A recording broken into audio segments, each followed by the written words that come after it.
देशभूमि की खबरों की ओर। सबसे पहले खबर हरिद्वार से, जहां खाद्य सुरक्षा विभाग की बड़ी कार्रवाई देखने को मिली। चारधाम यात्रा से पहले विभाग ने बड़ी कार्रवाई की है। डीएम मयूर दीक्षित के निर्देश पर छापेमारी अभियान जारी है। ढाबों, होटलों और होलसेलरों का निरीक्षण हुआ और फूड लाइसेंस नहीं मिलने पर ढाबा संचालक को नोटिस भी जारी किया गया। डीएम ने कोल्ड ड्रिंक कंपनियों पर भी सख्ती की है। कोल्ड ड्रिंक के कई सैंपल जांच के लिए फिलहाल भेज दिए गए हैं। एक्सपायरी डेट, लाइसेंस विवरण में गड़बड़ी मिलने पर नोटिस जारी किया गया है।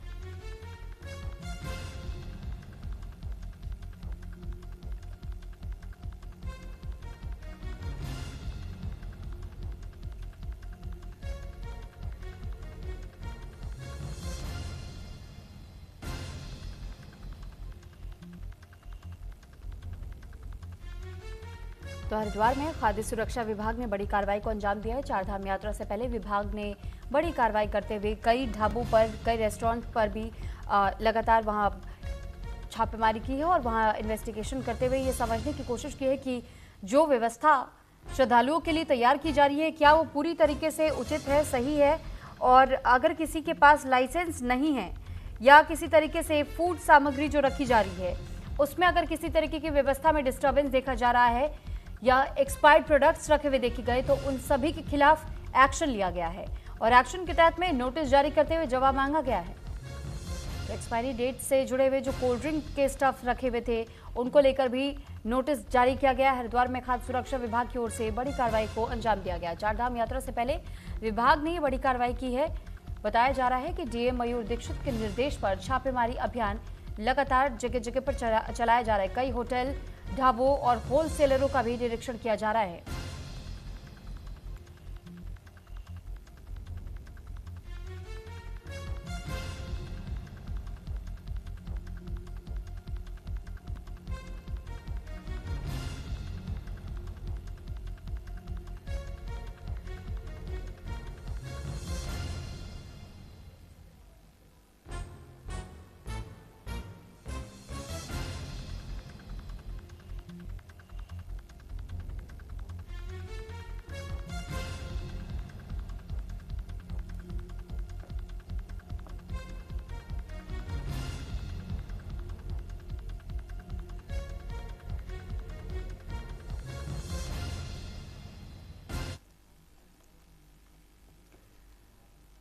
और अब हरिद्वार में चारधाम यात्रा से पहले जिस तरीके की सख्ती देखने को मिल रही है, यातायात को दुरुस्त रखने के लिए विशेष अभियान चलाया जा रहा है। नियम तोड़ने वालों पर कार्रवाई की गई है। प्रशासन ने 152 चालान और 20 वाहन सीज किए। कई वाहनों के खिलाफ मोटर वाहन अधिनियम के तहत कार्रवाई की जा रही है। आरटीओ नेहा झा के नेतृत्व में टीम ने कार्रवाई की है। प्रशासन ने वाहन चालकों से सहयोग की अपील भी की है। तो ये जानकारी आपको दे दें कि चारधाम यात्रा को सुगम और पूरी तरह व्यवस्थित बनाने के लिए तमाम तरीके के नियम अपनाए जा रहे हैं और कड़ाई से उनका पालन हो सके इसके लिए जांच भी की जा रही है। तो हरिद्वार में चारधाम यात्रा से पहले सख्ती यातायात को दुरुस्त रखने के लिए चलाया गया विशेष अभियान। नियम तोड़ने वालों पर कार्रवाई भी की गई है। प्रशासन ने 152 चालान और 20 वाहन सीज कर लिए। कई वाहनों के खिलाफ मोटर वाहन अधिनियम के तहत कार्रवाई की जा रही है। आरटीओ नेहा झा के नेतृत्व में टीम ने कार्रवाई की। प्रशासन ने वाहन चालकों से सहयोग की अपील की। और इसमें ज्यादा जानकारी के साथ प्रवेश राय हमारे साथ जुड़ चुके हैं। प्रवेश, जानकारी चाहेंगे आपसे कि जो अभियान चलाया जा रहा है, आखिर क्या संदेश देने की कोशिश की जा रही है इस अभियान के तहत? जी सूर्य, बिल्कुल जिस तरीके से देखा जा रहा है कि जब चारधाम यात्रा शुरू होने वाली है तो शहर में व्यवस्था किसी प्रकार से ना बिगड़े, इसी के तहत लगातार जो है आरटीओ हरिद्वार हो या आरटीओ रुड़की हो, लगातार जो चालान की कार्यवाही है वो भी कर रहा है। और जो बैटरी रिक्शा वाले, ई रिक्शा वाले जो छोटे वाहन है, इनको लगातार चेतावनी भी दी जा रही है कि मतलब रश ड्राइविंग ना करे सड़क पर। और इन लोगों के लिए एक अलग से जिस तरीके से देखा जा रहा है कि ई रिक्शा के लिए एक स्कैनर भी लगवाया जा रहा है। लगातार जिस तरीके से प्रशासन की यही अपील है कि रश ड्राइविंग ना करे, गाड़ी के कागज पूरे रखे। लेकिन जिस तरीके से बार बार ये देखा जाता है कि बिना हेलमेट के भी लोग दिखाई देते हैं, तो कभी किसी की गाड़ी के पेपर एक्सपायर होते हैं, तो इसी प्रकार से इत्यादि जो प्रशासन है वो पूर्णतः लगातार जो है ऐसे लोगों को चुनौती दे रहा है और लगातार जो है चालानी कार्रवाई भी की जा रही है। अब देखना होगा कि इसी प्रकार से, लेकिन प्रशासन ने पूर्णतः ये भी कह दिया है कि इसी प्रकार की जो कार्रवाई है वो लगातार देखने को मिलेगी। अब देखना होगा कि प्रशासन की कार्रवाई कब तक और किस तरीके से जारी रहेगी। साथ ही ये भी आपसे जानना चाहेंगे कि जिस तरीके से चालानी कार्रवाई अब तक की गई है, चारधाम यात्रा को व्यवस्थित बनाने के लिए लगातार प्रयास भी किए जा रहे हैं प्रशासन की ओर से। प्रशासन ने और क्या कुछ कदम उठाए हैं ताकि किसी भी तरीके से जब श्रद्धालु चारधाम यात्रा के लिए आए तो उन्हें किसी प्रकार की कोई परेशानी ना होने पाए? जी बिल्कुल, जिस तरीके से देखा जा रहा है कि जब बाहरी राज्यों से जब वाहन आ रहे हैं तो उनको कहीं ना कहीं ये देखा जा रहा है कि जो डॉक्यूमेंट है वो ऑनलाइन अप्लाई कर सकते हैं। जिस तरीके से अगर डॉक्यूमेंट अप्लाई करेंगे तभी जो है वो ग्रीन कार्ड बन पाएगा। इत्यादि ग्रीन कार्ड नहीं बनने पर जो है गाड़ियां जो है पहाड़ों की ओर नहीं जा पाएंगी, तो जिस वजह से चारधाम यात्रा नहीं हो पाएगी। तो जो बाहरी राज्य से आने वाले लोग हैं उन लोगों को साफ तौर से निर्देशन है और मूलतः ये भी कहा गया है कि आपकी गाड़ी के कागज पूरे होने चाहिए और वैलिड होने चाहिए।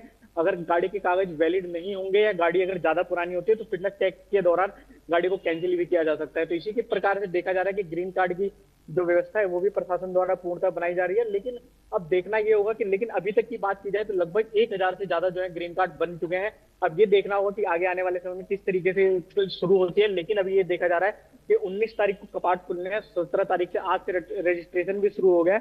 तो आज से गंगोत्री यमुनोत्री की ओर जो है श्रद्धालु रवाना भी होने लगे हैं। सुबह के समय पे एक जत्था भी निकल गया था और कल जो है वो मनसा देवी के से प्रसाद भी गया था। ऐसा माना जाता है कि जब गंगोत्री धाम के कपाट खुलते हैं तो वहां पे जो पहला प्रसाद चढ़ता है वो मनसा देवी से ही जाया जाता है। तो इस तरीके से जो प्रशासन है पूर्णतः अलर्ट दिखाई दे रहा है। अलग अलग जनपदों के लगातार जिस तरीके से देखा जा रहा है कि पूर्णतः अलर्ट दिखाई दे रहे हैं। देखना होगा कि आगे किस प्रकार से व्यवस्थाओं को बहाल किया जाएगा। ठीक है। साथ ही प्रवेश, आपसे ये भी जानना चाहेंगे कि हरिद्वार में खाद्य सुरक्षा विभाग की ओर से एक बड़ी कार्रवाई को अंजाम दिया गया चारधाम यात्रा के लिहाज से ही, और ये कोशिश की जा रही है कि जब श्रद्धालु आए तो उन्हें शुद्ध भोजन भी मिल सके, किसी तरीके के एक्सपायर्ड प्रोडक्ट्स वो इस्तेमाल ना करे। ऐसे में तमाम होटल्स और रेस्टोरेंट्स का भी ब्यौरा खंगाला जा रहा है, उनकी भी जांच की जा रही है। प्रोडक्ट्स कैसे रखे जा रहे हैं, एक्सपायर्ड तो नहीं है, लाइसेंस है या नहीं है, और किस तरीके की खाद्य सामग्री रखी जा रही है, डुप्लीकेट तो नहीं है। इसको लेकर के जो अभियान चलाया जा रहा है इसके बारे में और क्या कुछ जानकारी है? जी बिल्कुल सुरभि, जिस तरीके से देखा जा रहा है कि जिला अधिकारी के निर्देशन पर जो खाद्य सुरक्षा विभाग की टीमें और लगातार क्षेत्र में कार्रवाई कर रही है और छापेमारी भी कर रही है, और जो सैंपल लेने वाली योग्य जो उचित सामान है उसका सैंपल भी ले रही है। लेकिन लगातार जिस तरीके से ये देखा जा रहा है कि बीते कई महीनों से चारधाम यात्रा की तैयारियां चल रही थी, तो इसी के तहत अब 19 तारीख से यात्रा शुरू होने वाली है। 17 तारीख आज से रजिस्ट्रेशन शुरू हो गए। आज से यानी कि जो श्रद्धालु आ रहे हैं हरिद्वार में वो अपने गंतव्य की ओर रवाना हो रहे हैं। यानी कि गंगोत्री धाम और यमुनोत्री धाम के 19 तारीख को कपाट खुलने तो लोग रवाना भी हो रहे हैं। तो इसी के तहत जिस तरीके से देखा जा रहा है कि जो खाद्य सुरक्षा विभाग की टीमें हैं वो लगातार रुड़की बस स्टैंड चाहे या फिर वो हाईवे, जिस हाईवे से दिल्ली से हरिद्वार आया जाता है, इसी मेन हाईवे पे जो दुकानें हैं और हरिद्वार बस स्टैंड के समीप, रेलवे स्टेशन के समीप जो भी है होटल, ढाबे, संचालक और जो छोटी मोटी दुकानें हैं सबको जो है कार्रवाई भी की जा रही है। लगातार ये भी जो सैंपल योग्य चीजें है उनके नमूने भी लिए जा रहे हैं। देखना होगा कि किस प्रकार से, लेकिन जो सबसे बड़ी समस्या खाद्य सुरक्षा विभाग के सामने आती है वो यही आती है कि सैंपल लेने के 21 दिन बाद जो है उसका टेस्ट होकर के लैब से रिपोर्ट आती है। तो इस पर जो है प्रशासन को एक कहीं ना कहीं ध्यान देना होगा कि जो इतना जो समय लग रहा है ये ना लगे, तभी कहीं ना कहीं जो व्यवस्थाएं हैं वो सुव्यवस्थित चल पाएंगे। जी ठीक है, बहुत धन्यवाद आपका प्रवेश, तमाम जानकारी हम तक पहुंचाने के लिए। वहीं दूसरी ओर सीबीएसई बोर्ड रिजल्ट 2026 में हरिद्वार के डीएवी सेंटनरी पब्लिक स्कूल ने बेहतर प्रदर्शन किया है। कुल 304 में से 88 बच्चे 90% से ऊपर नंबर लाए। वहीं 215 बच्चों के 75 से अधिक मार्क्स आए और सामाजिक विज्ञान और एआई में 100 में से 100 नंबर ला करके विद्यालय का नाम रोशन कर दिया। वहीं विद्यालय का प्रधानाचार्य ने अभिभावकों और सभी बच्चों को बधाई देते हुए उनके उज्जवल भविष्य की कामना की है और सभी शिक्षकों को बच्चों का इसी प्रकार मार्गदर्शन करते रहने के लिए प्रोत्साहित किया है। I am Gargi Shukla and I scored 98.6% in my today's class 10th result. Thanks to my school, DAV Centenary Public School, Jagjitpur, Haridwar for providing me the best environment to learn and grow.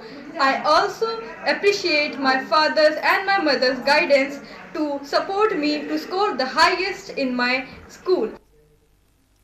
वहीं नैनीताल में CBSE 10वीं board का result 100% रहा, जहां बिरला विद्या मंदिर में शीर्ष सचान ने 97.6% अंकों के साथ विद्यालय में पहला स्थान प्राप्त किया।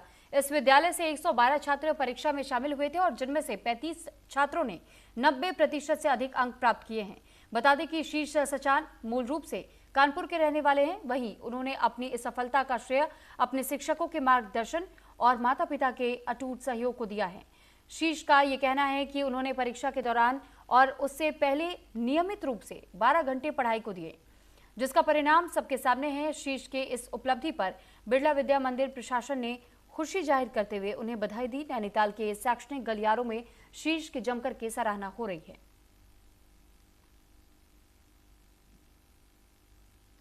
का फल तो मिलता ही है। तो मेरी परसेंटाइज 7.6 आई है। मेरी एक्सपेक्टेशन भी इतने की थी और मेहनत का फल तो मिलता ही है। तो मैंने बहुत मेहनत करी थी, सुबह उठ के पढ़ता था, रात में लेट तक पढ़ता था। बाकी स्कूल में कैंप होता था तो उसमें भी बहुत पढ़ाई करी, रोज पेपर होते थे तो उससे बहुत प्रैक्टिस अच्छी हुई हमारी। इसलिए बोर्ड का पेपर लग नहीं रहा था, बोर्ड जैसा लग रहा था स्कूल का पेपर दे रहे हैं।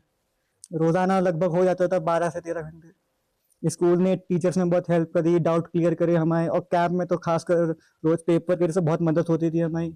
जो क्वेश्चन हमने कभी देखे नहीं थे वो भी हमने प्रैक्टिस करे। पिछले साल के क्वेश्चन पेपर लगाए, उससे बहुत हेल्प। अभी जो इनके इंडिविजुअल रिजल्ट्स हैं वो हम डाउनलोड कर रहे हैं और अभी तक जो मेरे नॉलेज में है, जो हाईएस्ट परसेंटेज है 97.6 एक बच्चे की आई है। 90 एंड अबव बहुत सारे बच्चे हैं। अभी हम कंपाइल कर रहे हैं क्योंकि स्कूल का रिजल्ट अभी तक नहीं मिला है हमें। तो जैसे ही मिलेगा हम आपसे शेयर करेंगे। लेकिन ये बच्चों का बोर्ड का जो रिजल्ट आया है, चाहे वो 10वीं क्लास हो, चाहे वो 12वीं का हो, सारे पेरेंट्स के लिए, सारे बच्चों के लिए और समाज के लिए एक अच्छा संदेश दे रहा है कि इन बच्चों ने अच्छा किया है। उधम सिंह नगर के बाजपुर में पुलिस को बड़ी सफलता हाथ लगी है, जहां सघन चेकिंग अभियान के दौरान पुलिस ने कार्रवाई कर 2 शातिर तस्करों को गिरफ्तार कर लिया। पुलिस ने आरोपियों के कब्जे से भारी मात्रा में गांजा समेत अवैध हथियार बरामद किए हैं। आगे की कार्रवाई में पुलिस की टीम में जुटी हुई है।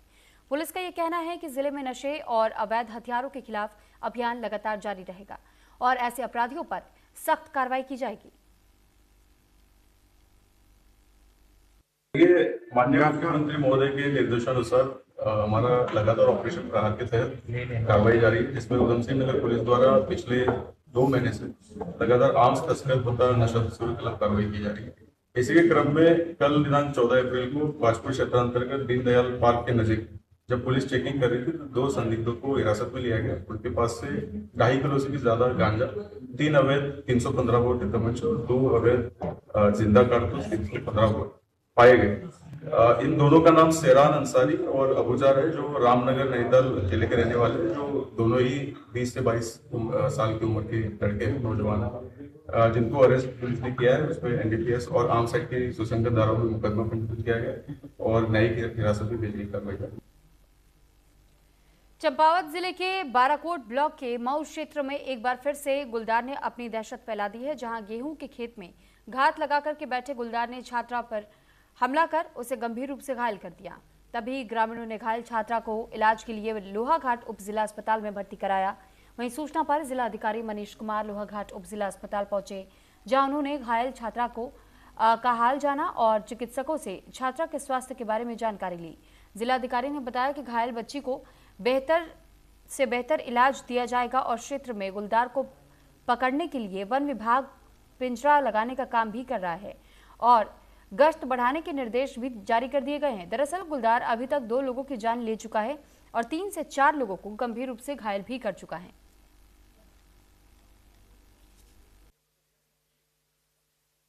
कि अभी शाम को ये ज्ञात हुआ कि एक अप्रिय घटना हुई है एक बच्ची के साथ। ये बच्ची जो है जंगल में तो ज्ञात हुआ है वहाँ पे खेल रही थी। इसके क्रम में इनको तत्काल रूप से फौरी सहायता देते हुए अभी हम लोग डिस्ट्रिक्ट हॉस्पिटल में इनका जो प्रारंभिक इलाज है वो करा रहे हैं। इनको प्राथमिक चिकित्सा जो है वो यहाँ पर लोहाघाट में दी गई है और हम लोग हर संभव प्रयास करेंगे कि स्वास्थ्य कि जल्दी इनको स्वास्थ्य लाभ हो सके तो हम लोग प्रदान कर सकें और इनको समस्त जितने भी सहायता है वो त्वरित रूप से प्रदान करा सकें। इनके माता पिता के टच में और जो भी आवश्यक सहयोग सहायता इनके लिए वो सब हम लोग सुनिश्चित करेंगे। हमारे पास 17 साल की एक लड़की आई थी जिसको गुलदार ने मारा था, जिसके चेहरे पे चेहरे एवं गर्दन पे चोट के निशान है। गर्दन पे जो चोट के निशान है वो गंभीर हैं और मांसपेशियां दिखाई दे रही है। प्राथमिक उपचार में हमने मरीज के घाव की सफाई करी है, उस पर इंजेक्शंस लगवाए हैं, जिसके बाद आगे सर्जन और नाक कान गले वाले स्पेशलिस्ट के लिए पेशेंट को रेफर किया गया है। वहीं रुड़की के धनौरी में तेज रफ्तार का कहर देखने को मिला, जहां तेज रफ्तार ट्रक और बाइक की जोरदार भिड़ंत हो गई। हादसे में बाइक सवार युवक गंभीर रूप से घायल हो गया, जिससे कि मौके पर अफरा तफरी मच गई। सूचना मिलते ही मौके पर पहुंची पुलिस ने घायल को इलाज के लिए अस्पताल में भर्ती कराया और हादसे में शामिल ट्रक को कब्जे में ले लिया, जिससे कि मामले की जांच शुरू कर दी गई है।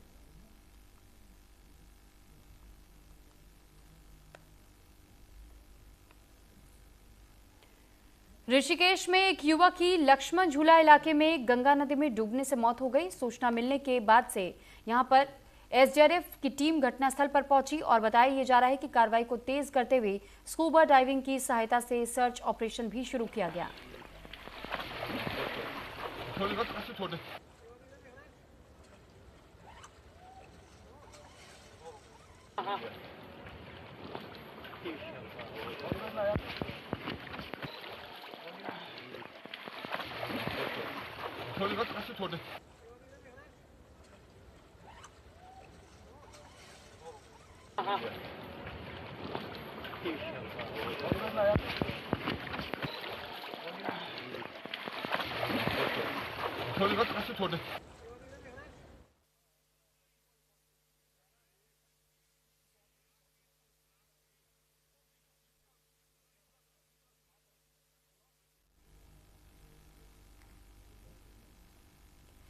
तो रुड़की के सती मोहल्ला में खड़ी कार में भीषण आग लग गई, जहां आग लगने से पूरे इलाके में हड़कंप मच गया। सूचना मिलते ही मौके पर पुलिस की टीम पहुंची और फायर ब्रिगेड की टीम ने कड़ी मशक्कत के बाद यहां पर आग पर काबू पाया, लेकिन तब तक पूरी तरीके से कार जल करके खाक हो चुकी थी। गनीमत ये रही कि कोई जनहानि नहीं हुई। वहीं पुलिस पूरे मामले की जांच कर रही है।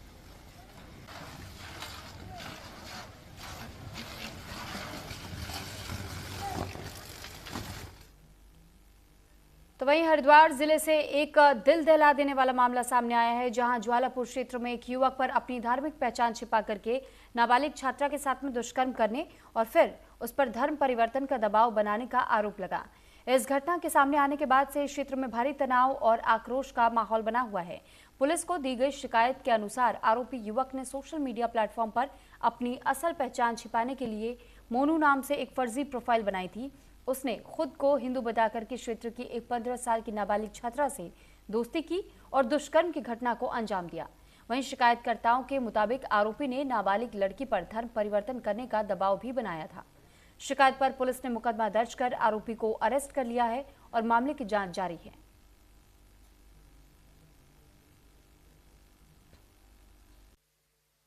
देखिए, थाना ज्वालापुर में एक व्यक्ति के द्वारा तहरीर दी गई, जिसमें उनके द्वारा ये बताया गया कि उनकी पीड़ित जो पुत्री हैं उससे एक व्यक्ति के द्वारा अपना नाम, पता और परिचय छुपा करके इंस्टाग्राम पे दोस्ती की गई और उनकी बेटी को बरगला के बहला फुसला करके और बिटिया के साथ उनके दुराचार किया गया।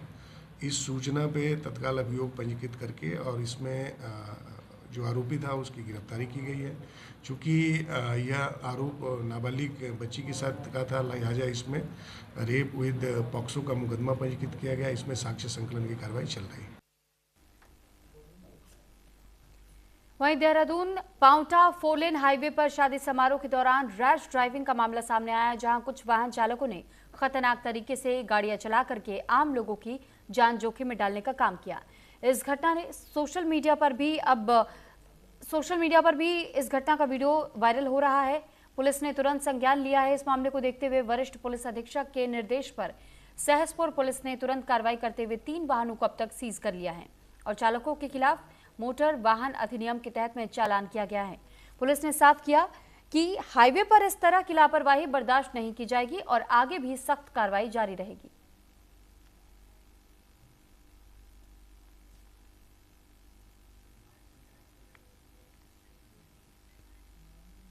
वहीं हरिद्वार के हरकी पैड़ी क्षेत्र में ओवरलोड ऑटो का मामला सामने आया, जहां क्षमता से कई गुना ज्यादा सवारियां बैठा करके नियमों की खुलेआम धज्जियां उड़ाई जा रही हैं। संवेदनशील इलाके में इस तरह की लापरवाही ने सुरक्षा पर भी सवाल खड़े कर दिए हैं। बता दें कि ऑटो के अंदर ही नहीं बल्कि यात्री ऑटो के पीछे लटक कर भी सफर करते हुए देखे गए, जिसने कि परिवहन विभाग और ट्रैफिक पुलिस की कार्रवाई पर भी सवाल खड़े किए हैं।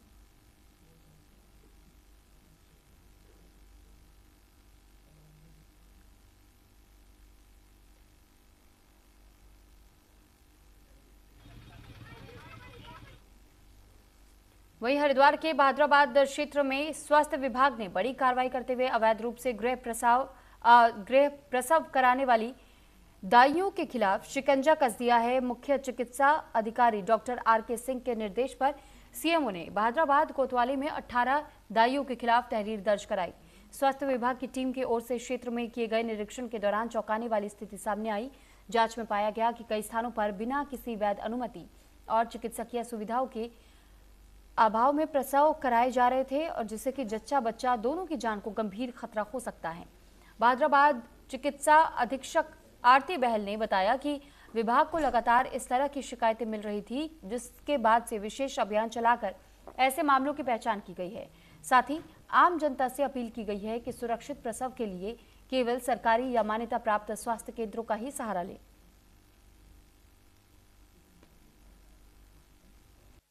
कैसे मैनेज करेंगे, कोई सुविधा ही नहीं है और जब तक फिर वो मरीज जो है वो अस्पताल पहुंचता है तब तक बहुत देर हो जाती है। तो घर पे प्रसव कराना, जब हम इतने साल जिंदगी में आगे बढ़ गए हैं, इतने लोग मतलब इतना भारत को आज़ाद हुए इतना समय हो गया, आज भी मतलब देखिए क्या स्थिति है कि महिलाएं जो है वो प्रसव के समय मर रही हैं।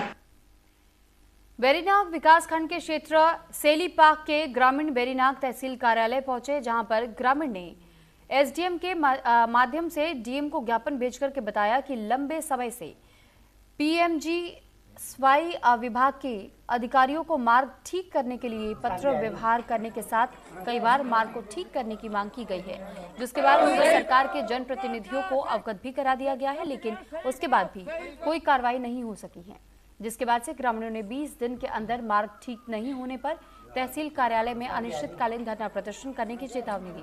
इस मौके पर ग्रामीणों ने पीएमजीएसवाई और सरकार के खिलाफ जमकर नारेबाजी और प्रदर्शन भी किया।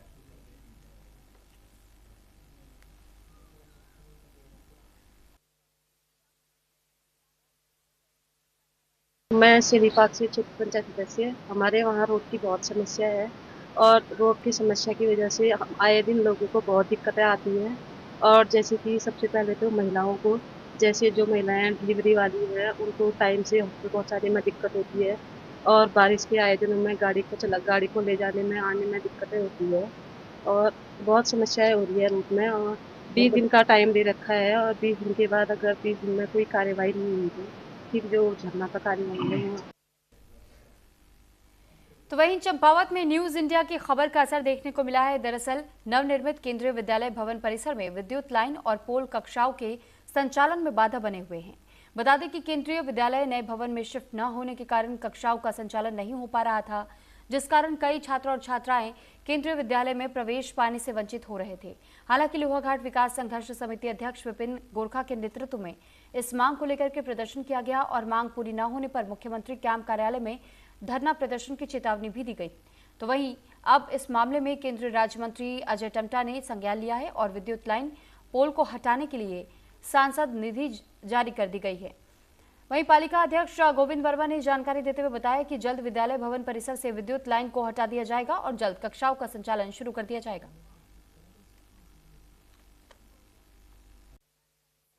समस्त क्षेत्रवासियों की तरफ से माननीय केंद्रीय मंत्री और हमारे लोकप्रिय सांसद श्री अजय टम्टा जी को धन्यवाद करना चाहूँगा, जिन्होंने शिक्षा के क्षेत्र में एक उल्लेखनीय कार्य करते हुए जो हमारा केंद्रीय विद्यालय था विगत कुछ महीनों से बिल्डिंग बनकर तैयार थी और लगातार कुछ पोल हैं, वहाँ पोलों को शिफ्ट करने के लिए लगातार लोगों की मांग थी।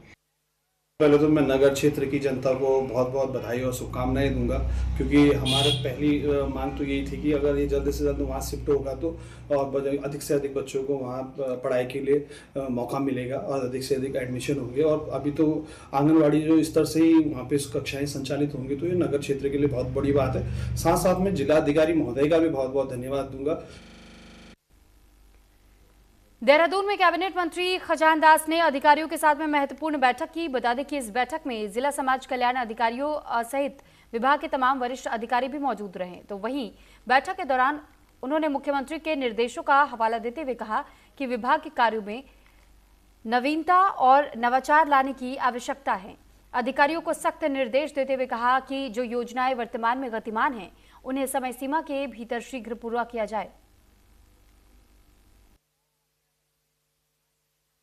एक वृद्ध समाज कल्याण की बैठक आज सभी अधिकारियों को, जहां जिला समाज अधिकारी से लेकर के तमाम अधिकारी इस बैठक में रहे और पूरी जानकारी के तहत आज सभी अधिकारियों से जानकारी प्राप्त हुई और कितनी हमारी योजनाएं संचालित हो रही है और कितनी योजनाओं को हम मूर्त रूप दे चुके हैं, धरातल में कितनी बनके तैयार हो गई है। जैसा एक हमारा ढांचा है उसी के तहत आज ये बैठक ली गई है।